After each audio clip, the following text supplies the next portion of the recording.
네, 사랑하는 성도님들, 세상은 끊임없이 변합니다. 지도자도 바뀌고 또 시대도 바뀝니다. 하지만 우리 성도의 삶에서 변하지 않는 한 가지가 있다면 바로 하나님의 주권과 그리고 하나님의 성실하심일 것입니다. 자, 오늘 본문은 역대상 마지막 장면입니다. 다윗이 이제 마지막으로 축복하고 솔로몬이 그 왕위를 계승하고 또 다윗이 이제 죽어서 생을 마무리하는 그런 장면입니다. 우리가 잘 아는 대로 다윗은 이스라엘 역사상에서 정말 가장 위대한 왕 중에 하나죠. 다윗이 그 인생을 통해서 나라를 잘 다스리고 또 전쟁도 하고 평화가 있고 또 실패도 있었고 또 회개도 있었습니다. 그런데 오늘 하나님의 뜻을 따라서 다윗은 조용히 물러가는 것입니다. 그리고 그 자리에 오르는 사람은 다윗의 아들 솔로몬인데, 여기서 더 중요한 것은 뭐냐? 왕은 떠나고 하나님은 남는다라는 사실입니다. 하나님의 나라는 사람이 아니라 하나님에 의해서 이어지고 완성이 되는 나라다라는 것을 우리가 알 수가 있습니다. 자, 먼저 20절부터 22절까지의 말씀을 보면은요, 백성의 순종이 하나님에 대한 예배로 지금 이어지는 것을 우리가 볼 수가 있습니다. 자, 본문 20절을 보면 다윗이 백성에게 이렇게 말합니다. 20절에 다윗이 온 회중에게 이르되 너희는 너희 하나님 여호와를 송축하라 하매. 자, 너희는 너희 하나님 여호와를 송축하라. 온 회중이 하나님을 찬송하고 다윗과 솔로몬 앞에서 무릎 꿇고 경배하는, 다윗과 함께 솔로몬과 함께 하나님께 예배드리는 그런 장면이 나옵니다. 그리고 22절에 이날에 무리가 크게 기뻐하여 여호와 앞에서 먹으며 마셨더라. 자, 이스라엘 백성의 중심에는 하나님께 대한 예배가 있었습니다. 그리고 다윗의 리더십은 백성들을 하나님께로 이끄는 도구였습니다. 사랑하는 성도님들, 우리가 신실한 지도자를 위해서 기도할 때에 신실한 지도자는 백성을 자기의 리더십에 묶는 것이 아니라 하나님께로 인도한다라는 것을 우리가 볼 수가 있습니다. 또 이 백성의 순종은 인간에게 바치는 것이 아니라 하나님께 드리는 예배입니다. 자, 우리 모두의 예배와 순종이 어떤 한 리더십에, 어떤 한 지도자에 대한 충성이 아니라, 사람에 대한 충성이 아니라 하나님께 대한 감사와 하나님께 대한 경외에서 나오는 것이어야 한다라는 것을 말씀이 우리에게 가르쳐주고 있습니다. 자, 두 번째로 23절부터 25절까지의 말씀을 보면은요, 다윗이 이렇게 선언하는데요. 먼저 23절입니다.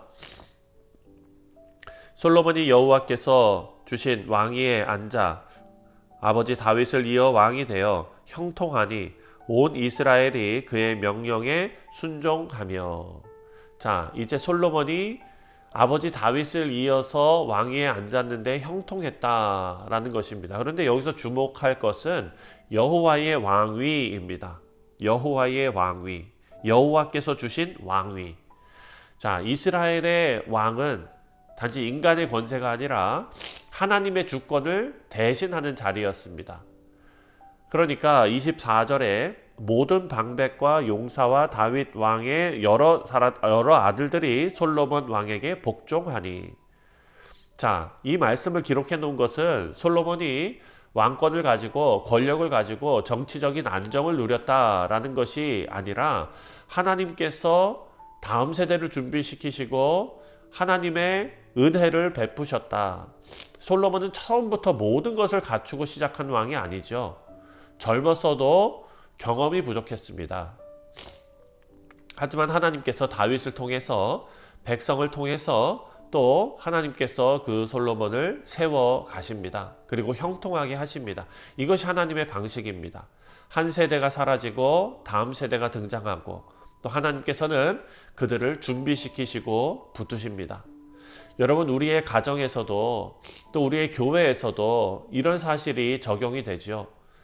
부모가 신실할 때 자녀를 통해서 하나님의 뜻이 계속 진행이 되고, 또 한 교회의 한 세대가 믿음을 잘 지킬 때에 다음 세대는 그 토대 위에서 하나님의 뜻을 계속 이어가게 될 줄 믿습니다.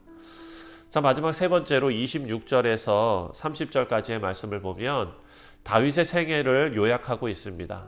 28절에 그가 나이가 많아 늙도록 부하고 존귀를 누리다가 죽음에 그의 아들 솔로몬이 대신하여 왕이 되니라.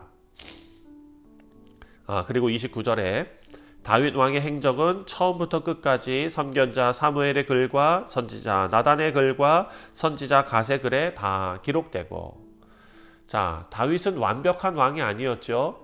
그 삶에는 죄가 있었고 실수가 있었습니다. 하지만 다윗은 하나님의 마음에 합한 자였고 끝까지 하나님의 뜻을 구하며 살아갔던 사람이었습니다. 그래서 하나님께서 다윗의 마지막을 존귀하게 하셨다라고 말합니다. 진정한 성공은 우리 인생의 끝에서 하나님 앞에 서는 준비가 되어 있는 것인 줄 믿습니다. 다윗은 그 인생의 마지막에서 사명도, 다음 세대도, 예배도 온전하게 하나님께 맡기고 떠납니다. 사랑하는 성도님들, 우리도 그렇게 떠날 수 있다면 우리의 인생은 실패가 아니라 하나님의 영광이 될 것입니다. 말씀을 맺습니다. 역대상은 다윗의 통치로 시작해서 다윗의 죽음으로 이야기가 끝납니다.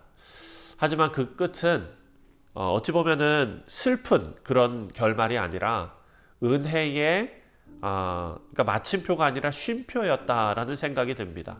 은혜의 쉼표입니다. 왜냐하면 다윗 왕은 떠났지만 하나님께서는 남아서 여전히 일하고 계시고, 다윗이 왕권을 내려놓았을 때 하나님께서는 이미 솔로몬을 세우시고, 하나님께서 설계하신 그대로 하나님의 임재를 상징하는 성전 건축의 사역이 다음 세대로 자연스럽게 이어졌습니다. 우리가 이 말씀을 통해서 언젠가 우리 시대가 끝날 때가 올 텐데 그럼에도 불구하고 하나님의 역사는 계속된다라는 사실을 기억하고, 또 내 인생이 혹은 굴곡이 있고 실패가 있고 죄가 있을지라도 하나님께서는 그것을 사용하시고, 또 우리의 한계에도 불구하고 하나님의 나라가 영원하다라는 것을 우리가 믿고 하나님 앞에 우리의 인생을 맡기고 절대 실패하지 않으시는 하나님을 붙잡는 우리 모두 되시기를 주님의 이름으로 축원드립니다. 기도하겠습니다.